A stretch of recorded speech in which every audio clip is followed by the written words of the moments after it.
जय Hind. NDA, CDS and CPF assistant commandant defence exams की preparation करने वाले बच्चों के लिए एक एरिया बहुत ही ज्यादा कंफ्यूजिंग रहता है, that is the GS part. इस जीएस पार्ट की वास्टनेस जो है बच्चों को कंफ्यूज करती है कि कैसे इसमें जो डिफरेंट सब्जेक्ट्स हैं, geography, polity, history, economics, science, इसको कैसे प्रिपेयर करें। उसी प्रॉब्लम को रिजॉल्व करने के लिए आज की वीडियो यहाँ पर हम लोग लेकर आए हैं। एंड इसमें जो हमारा एरिया ऑफ डिस्कशन है that is the what to be focused in the geography part. तो लेट अस सी। सबसे पहले हमें जो ये करना है अपने ज्योग्राफी सब्जेक्ट को, उसका सोर्स हमें पता होना चाहिए। इसके लिए हालांकि एक अलग से सेपरेटली वीडियो बनाई है जिसमें एनडीए, सीडीएस और सीपीएफ को डिस्कस किया गया है बिल्कुल बारीकी से। तो आपको वो डिस्क्रिप्शन में मिल जाएगी वीडियो, तो आप लोग वहां से उसको देख सकते हैं।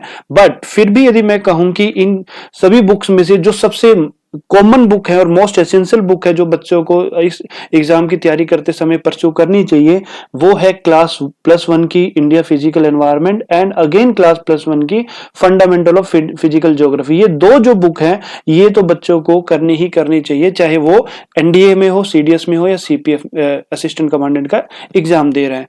तो बट इसके अलावा जो मोस्ट इंपॉर्टेंट पार्ट है जहां पे बच्चा जो है कंफ्यूज रहता है वो है कि एरिया कैसे, कौन से एरियाज पे फोकस किया जाए।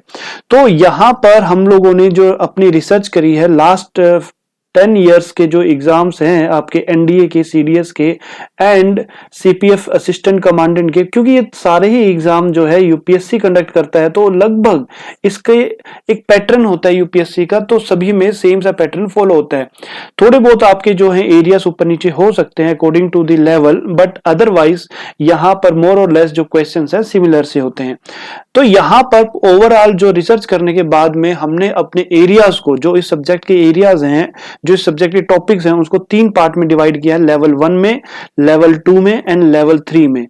ये लेवल 1 क्या है, ये हमने देखा है रिसर्च करने के बाद में कि 40% जो सिलेबस उसके अंदर में पूछा जा रहा है वो इन लेवल 1 के टॉपिक से पूछा जा रहा है।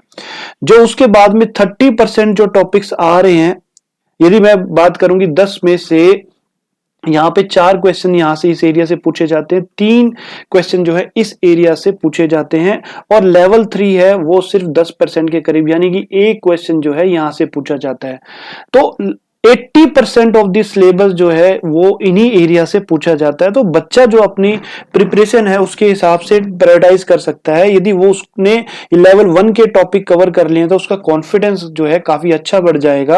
एंड इसी तरह से यदि लेवल 2 को भी यदि वो कर लेता है तो लगभग उसका 60-70% जो 70% सिलेबस जो है वो कवर अप हो जाएगा। अब यहाँ पर बच्चा जो है अच्छे से परफॉर्म कर सकता है। तो मेक इट श्योर कि जो यहाँ पे टॉपिक्स लिखे हुए हैं बच्चा उसको अच्छे से देखे और इन टॉपिक्स को कवर 100% करने की कोशिश करें। चाहे लेवल 3 जो है बाद में कवर करें, क्योंकि बहुत छोटे छोटे से एरियाज हैं तो ये कभी भी कवर किए जा सकते हैं।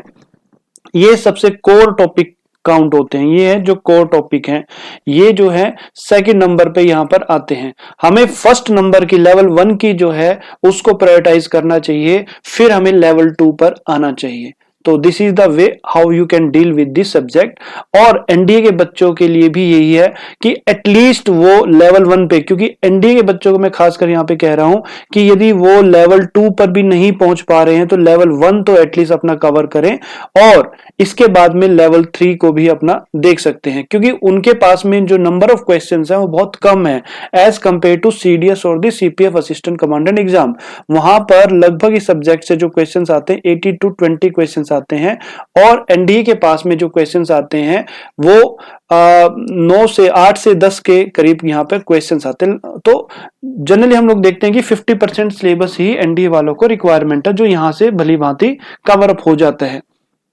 आई होप कि आप लोगों को ये जो है काफी काम आएगी और आप इस चीज को अपने प्रिपरेशन में बखूबी यूज कर पाओगे। जय हिंद।